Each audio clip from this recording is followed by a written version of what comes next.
Hello and welcome to the Autistic Me podcast. I am Christopher Scott Wyatt, speaking as the Autistic Me.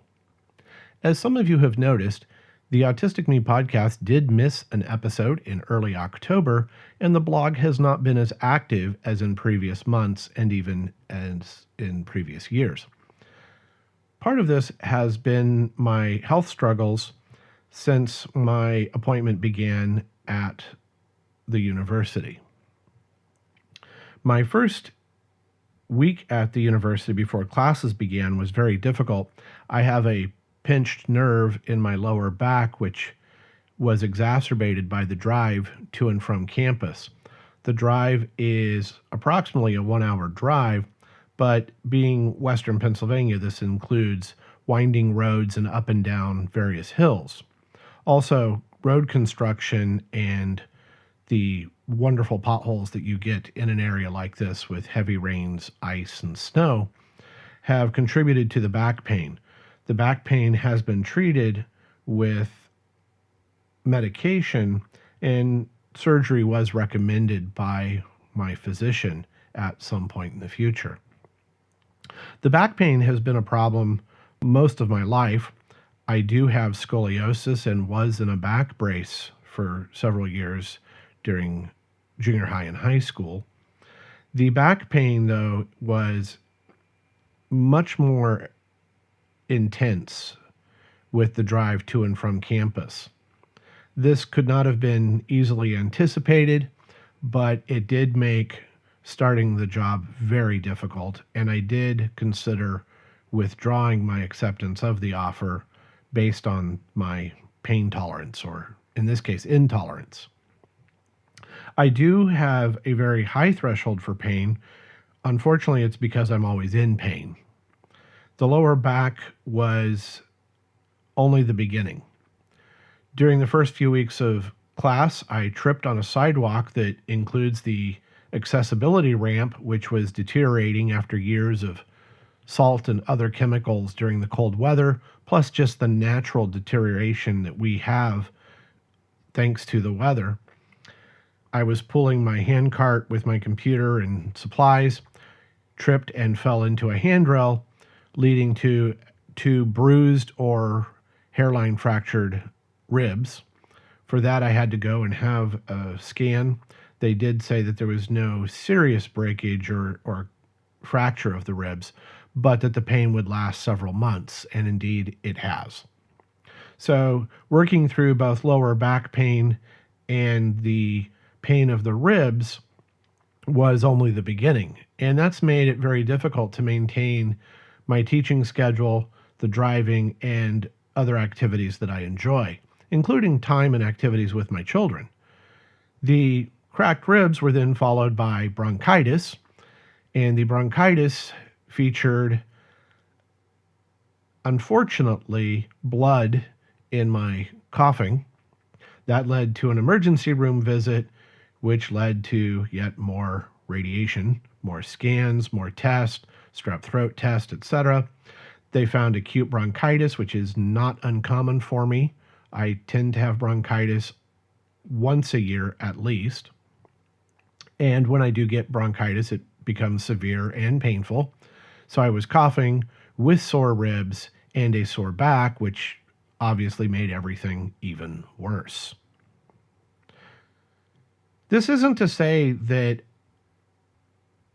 autistics are just unlucky, but because we have poor motor control in some cases, poor balance in other cases, many autistics have seizure disorders, others have spatial motor issues and control issues that aren't quite motor control, but they impede balance and sense of location. We do tend to get injured more. We tend to trip more, we tend to be awkward, and this is noticed by peers. That is one reason that young autistics stand out. Then you add into it repetitive motions and other things that stand out, and it's hard to miss the awkwardness of the autistic individual. Unfortunately, my lack of coordination and sure-footedness does lead to injuries. If there's ice, I will probably find it, I will probably slip, and obviously that leads to injuries. That led to several injuries when we lived in Minnesota, and it has led to injuries here in the Pittsburgh area. I do my best to be careful, obviously. No one wants to be hurt, and yet I still manage to slip, to fall, and to break or bruise things. This is extremely frustrating. And when you add into it the stress of teaching and trying to maintain a good persona in class, that's very difficult. I try not to let my students know I'm in pain. I try not to slump over or to admit that I'm struggling. But that's been difficult this year. And I have admitted to students that, okay, I've been working through some bruised ribs and I am in some pain, so that's why I'm not moving around the classroom as much as I might like. I have told them that I stand because sitting for so long can be painful. But I generally believe that I've been able to keep an upbeat and good persona most days. I understand that I can't do that every day. When I talk to other autistics and they talk about their personal injuries, a lot of them deal with similar coordination, balance, and spatial issues. And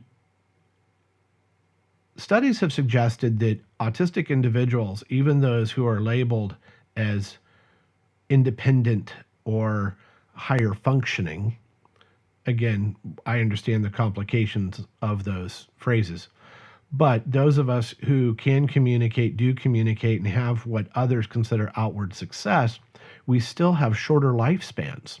And I wonder if part of that isn't that we struggle with some tasks, just as supposedly left-handed individuals tend to have more injuries.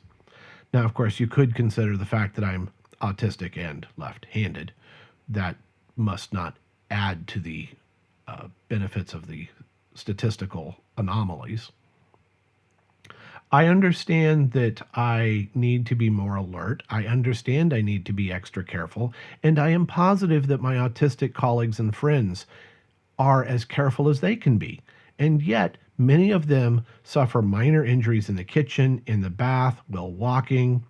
And I discovered that many have told me that winter is particularly dangerous as they slip and fall and have struggles with ice and snow.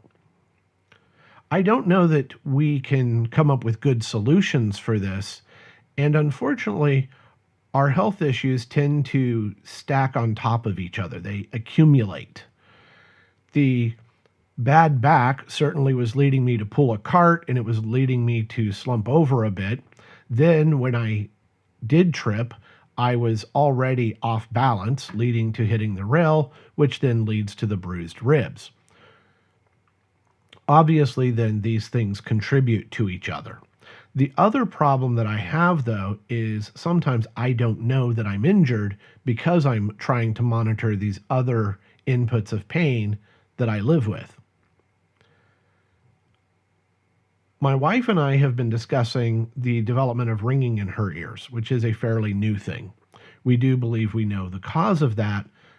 And she asked me, well, do you hear ringing at night? And I explained that's why I listen to a radio or have white noise, is I always hear ringing, particularly in my right ear, but often in both ears. And I have learned to tune it out. She is not able to tune that out, having not experienced that before. I can't recall when my ears started ringing, but I know that they have been ringing since junior high or high school. It is a high-pitched tone that is in the background at all times. It is worse when I hear things like the buzzing of overhead lights, especially old fluorescent tubes. Some televisions buzz enough that they bother me. The air conditioning at the university is obscenely loud. And all of this input added to the ringing in my ears can be distracting. But I do my best to block out all of these inputs. These inputs can cause me to not pay attention to things. I understand that. So when we talk about autistic sensory input and sensory processing issues, I believe they also contribute to some of our health issues and some of our complications. When your ears are always ringing, it is difficult to pinpoint when a new source of pain occurs in the ears. It is very difficult when you're always on edge to recognize when yet some new factor is adding yet more stress. I do my best to pay attention to my body, but I often have injuries or problems without recognizing them until they need serious treatment. When parents ask me about their autistic children and their health complications, the only thing I can say is that we do seem to be prone to more accidents. We do seem to be prone to an accumulation of injuries and infections and other situations that lead to medical emergencies. I was enduring rather severe hemorrhoidal bleeding from driving too much in unfortunate situations through those potholes and long drives to and from the city. The bleeding would be exacerbated, and I became anemic. The anemia led to headaches. I didn't realize how bad it was, though, because I get migraines and I already have headaches. And it wasn't until blood was drawn and tested that we discovered I had dangerously low levels of iron in my blood. The only treatment for that was IVs, blood transfusions, and iron supplements. I remained anemic for almost 3 years. I also had surgery to stop the bleeding, but I didn't know there was a problem because I always seemed to have headaches. When you have to separate cause and effect for various symptoms, and those symptoms are always present, it is difficult to recognize that there is an emergency situation. So I tell parents, if your autistic child seems to have a new discomfort, get it checked immediately. Do not wait. I tell my autistic friends who are adults, you need to take everything seriously. It might be that you have a headache or ringing in your ears or feel like your vision isn't right. Maybe your chest hurts and you think it's anxiety. It may not be anxiety. Your vision going bad may not just be stress. There are a number of things you need to look out for and need to have them checked regularly. And you can't just tell the doctor, yeah, this is how my vision always is. Or, gee, I always am under stress and my heart always hurts sometimes. At least it's nothing new.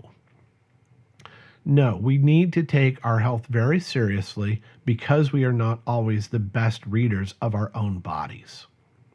That is a very difficult thing to admit. But we often have so much sensory overload that we cannot separate what is new from what is always bothering us.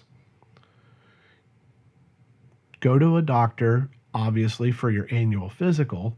Go to the doctor anytime things don't seem right. And I know that things don't seem right almost every day for many of us.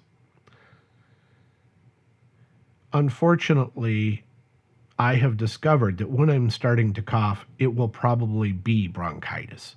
I am starting to accept as I approach 50 years old, that when my back hurts, it might be something serious now, including the pinched nerves in the lower back.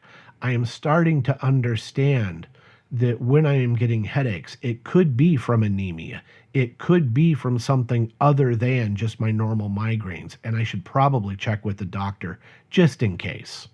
Yes, it's inconvenient to see a doctor every few months for something, but it is better to see that doctor once every few months than to let something slide like I did with the anemia, like I did with some vision problems, and like I have done with so many other things. It is never good to go to the doctor and be told, gee, you've been walking around with, and it could be something sprained, something bruised, something cracked, a hairline fracture, you name it, it could be there. And I have learned only through bad experiences that everything that seems off to me, something probably is. When something seems wrong, something probably is wrong. I encourage other autistics to take proactive measures. I encourage the parents of autistic children, take proactive measures. When something doesn't seem right, go to the doctor, go to your walk-in clinic, go to your vision clinic. Whatever it is that seems off, something probably is wrong. And because we're not good at putting things into words, we're not always good at recognizing what is new, we need to work with a medical professional. And ideally someone who is at least somewhat familiar with the issues we face, being unable to process so much sensory overload. As this semester has gone on, it hasn't gotten easier.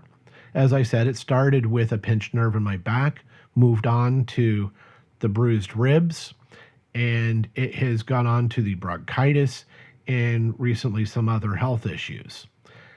I have to stay on top of these. I will push myself to never miss a day of teaching, and I will push myself to keep up with grading. I will deprive myself of sleep, which contributes to headaches. I will do everything to my body except take good care of it. And that's not how you should be. I understand that many of us feel like we have to perform because we're afraid. We have anxiety. We have been bullied. We are concerned about keeping jobs. We are concerned about keeping our commitments.